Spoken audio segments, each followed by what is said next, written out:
Hello, all you beautiful people out there in this universe. Today we're going to talk about sacred geometry. We're going to talk about how everything comes from these patterns, which is basically the same pattern. A circle overlapping another circle at the center point. This is also known as the flower of life. The smaller section here is known as the seed of life, but it continues to grow and grow to infinity, and it gives you some very amazing patterns. But all things, all shapes come from these simple circles overlapping and continuing to overlap. There are 5 Platonic solids. These solids are the cube, the tetrahedron, the octahedron, the dodecahedron, and the isosahedron. Well, I'm sorry. They actually put one thing in here that is not a Platonic solid. They put the star tetrahedron in here. I apologize. I just noticed that the star tetrahedron is an inverted tetrahedron on top of a tetrahedron, which actually gives you a Merkaba, which is what they believed that the ancient Israelites or the Egyptians, or even way before then, most likely, time traveled in this star tetrahedron, which you can also see looks like the Star of David in a 3D pattern. But pretend this is not a star tetrahedron, pretend this is just a tetrahedron, which would look like a 3-sided pyramid. These 5 Platonic solids all come out of the flower of life. And let me see if I can show you, if you can kind of see. So here you can see all those patterns in there. And if you look smaller, you can see the dodecahedron and the isosahedron. If you move out, you can see the octahedron, and you can see the tetrahedron, and then you can see, right, the cube. So all these shapes come from these overlapping circles, which actually also can be shown to you as connecting circles. They actually do the same thing. It gets very confusing, but here it is again here. You see these are all circles that overlap in the center, and look what you get in the middle. It look like a flower or seeds in an apple, right? So they believe that all life is created within this shape right here, which is known as the Vesica Piscis, right? Which looks like an eye, or it can look like a seed pod, or it can look like a woman's vagina, right? So all life comes through this shape here, which is fascinating because you come out of the vagina, which is very much this shape, and somebody sees you coming out of this shape from a similar shape in the eye, right? So very, very fascinating. I think actually you time travel through this shape with the Merkaba, the star tetrahedron, which supposedly is the perfect shape. So the other thing that is quite interesting, again, I want to show you this again too. I wish I could I don't have a color printer, but that is just crazy, huh? Look at those colors, look at those dimensions. So you can see, if you look at this closely, you can see all the Platonic solids and many other things too. So all creation, all shapes come from these circles. So another thing, just as an introduction to sacred geometry, here's another picture of overlapping circles making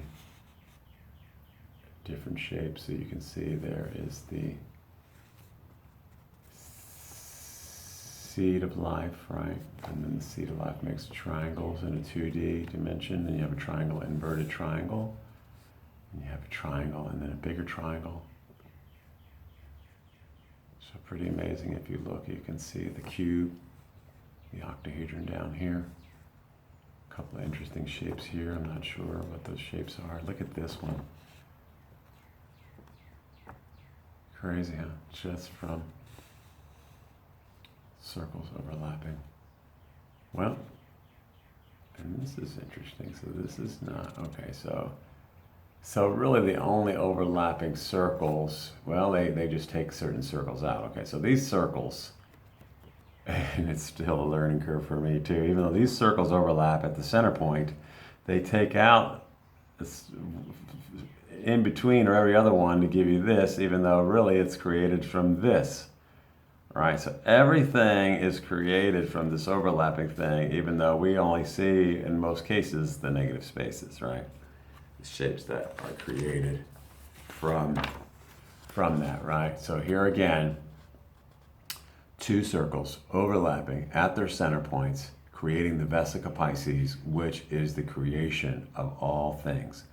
And it's important to understand this geometry because it is a pattern that repeats itself in all facets of life, whether you're a trader in the financial markets, whether you're a historical person looking at historical spacing or patterns, if you are obviously a math person, you know, these shapes really help us understand, certainly the Masons, the Freemasons, the people who built all the amazing buildings, they used this geometry, and you can see it in a lot of the buildings throughout the world, a lot of these ancient buildings in Italy and Iraq and Greece and Spain. Some of these amazing buildings based on a lot of this geometry. And then the next interesting piece of geometry is the Fibonacci sequence in the golden spiral or the golden rectangle. And this isn't the best printout, but we'll do the best we can to look at it. And basically the Fibonacci sequence, and this you can go down a rabbit hole and study and study and study. It is quite fascinating. It is basically the sum of the sequential numbers to make up the next number, right? So 0 and 1, the next number would be 1. 1 and 1, the next number would be 2. 1 and 2, the next number would be 3. 2 and 3, the next number would be 5. 5 and 3, the next number would be 8, right? 8 and 5, the next number would be 13. 13 and 8, the next number would be 21.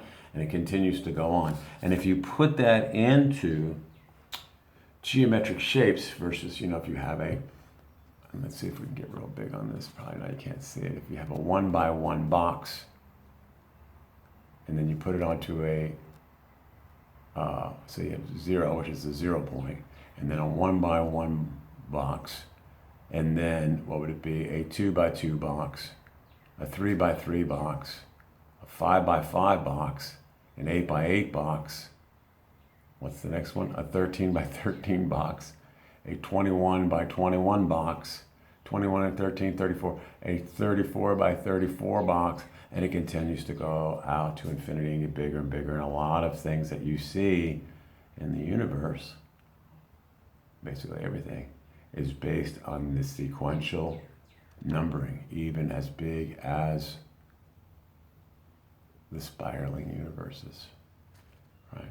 So it's also known as phi. So pretty pretty amazing stuff there. I mean, you can pretty much get OCD looking at some of these shapes. I mean, it's just really fascinating. And let me see if I missed anything that I want to show you. I believe I showed you the seed of life. So you have the seed of life. Well, first you have basically a circle, which I mean a circle. Then you have a circle overlapping a circle. Then you have the seed of life. And these are just names of different sections. So you have the seed, which basically, as you can see, you have your seeds. And I think that's why they call that the seed of life. This turns into the flower of life when you get to, I think it's 32 circles or 64 circles. I can't remember the exact number. And then there's one above this where it starts to bear fruit, and that's called the fruit of life. So seed of life, flower of life, and then you have the fruit of life. And I don't have a picture of the fruit of life. I think this, no, that wouldn't be it. This is actually a plant. I don't have a color printer, so you can't really see this good enough. But this, and I don't know what type of plant. Maybe it says it on here. Let me see if it tells me what kind of plant. No, it just says plant growing. This is a plant growing in nature, okay? This is the flower of life. And let's see if I can put this next to each other. I mean, look at that. If that's not fascinating, I don't know what is. Pretty neat stuff there. So again, it's circles overlapping each other at the center, creating some of the most amazing patterns.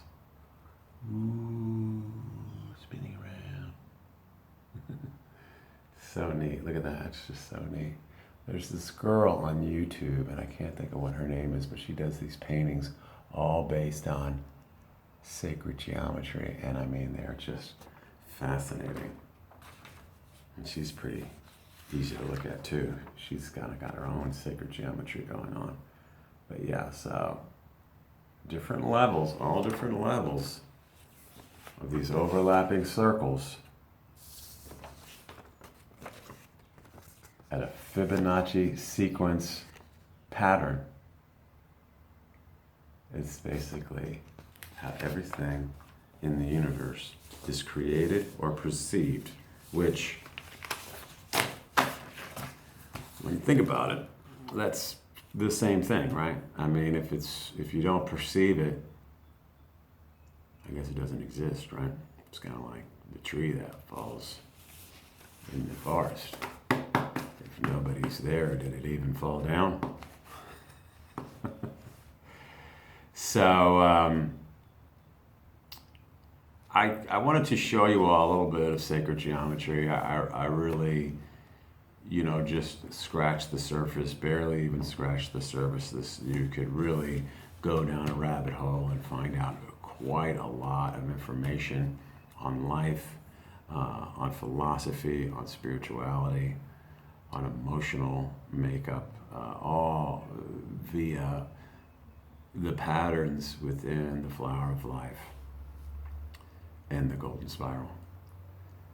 And I wanted to go over this today because it'll give you a better, and it's very subtle. At first, it even might become scary, to see all these patterns that basically all represent the same thing, these overlapping circles, and you'll think, wow, it's very simple. It's actually very poetic and very beautiful that creation is this simple, which means if you can, get down to the rudimentary simplicity of it, there's not much that you can't understand, and there's not too much that you can't fix on your own.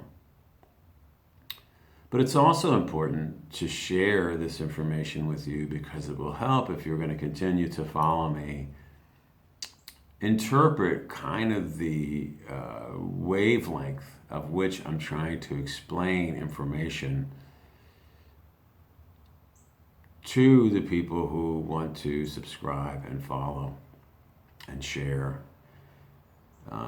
and and continue to carry the message. Because that's probably the most important thing. You know, we're only here for a very short time. I'm one of a select few who have been given this gift to understand things at a level that is borderline uncanny. You know, when I started, you know, kind of like Flowers for Algernon, if any of you have read that book, you know, when I first started to come out of the egg of ignorance and into this beautiful landscape of intelligence and knowledge, it was scary. You know, it was a free-falling experience, you know, but once I realized there was a beautiful, comforting simplicity to it, it took away the fear, you know, because, you know, not everybody is willing to look behind the curtain. And some people who accidentally look behind the curtain, you know, are really quite taken aback because they weren't even snooping around, and all of a sudden they realize that, oh wow, you know, there's a whole other side to this. There's the whole architecture that creates this holographic imaging that we're all seeing, and that there are so many different levels of architecture, you know, in so many different dimensions. And I don't just mean geometrically. I mean, you know, basically the forces that govern us, the way things make us think and behave and eat and stay healthy or in shape or not healthy or not in shape. So if you give yourself some time to study sacred geometry, you will have a huge advantage on connecting the dots on bigger concepts. And it helps to just kind of massage a lot of these ideas by putting them into their proper places.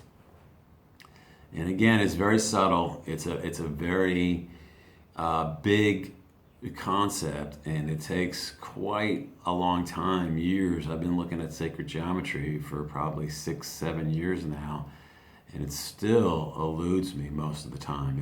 It is quite a complexing philosophy when you look at the intricacies that simple circles can make.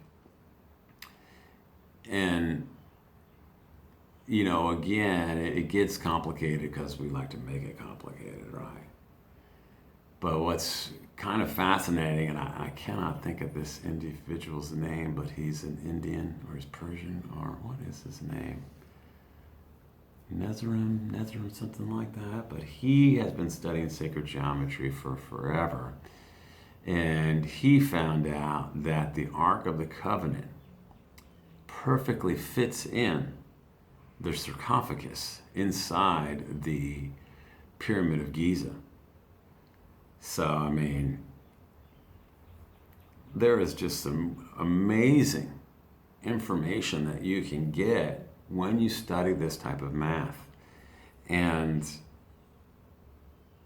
I mean, just that thought alone, that basically, and I mean, he's gone with biblical numbers of what the size is, you know, the cubit by the cubit, and I don't know what a cubit is. I haven't gone that far into math that way, and that's probably the next chapter of mathematics that I should start to understand is biblical math. But he basically measured, and he's been to Egypt many times, the sarcophagus, that stone cube that's inside the Pyramid of Giza in whatever that sacred room is. And he's measured biblically the Ark of the Covenant spacing. And that's that box fits perfectly down inside the sarcophagus, inside the Pyramid of Giza. So, I mean, it just continues to get fascinating, all the different elements that are involved in this type of mathematics. But anyway, that's, again, pretty much my whole story. I just wanted to give you guys a little bit of a flavor on sacred geometry. Again, please like my videos and subscribe. Please let your friends know. One thing I want to put out there, I don't know if there's actually a name, if somebody knows, if they can tell me, for a circle overlapping a circle at its center point. Is there a name for that? I've been looking for a long time, cannot find. Concentric circles are circles inside a circle that basically have a common center point. The overlapping circle at the center, I can't find anywhere where that's called. So if anybody knows what that's called, it'd be great if you could leave that in the comments. Other than that, thank you all very much for watching, and have a beautiful rest of the day.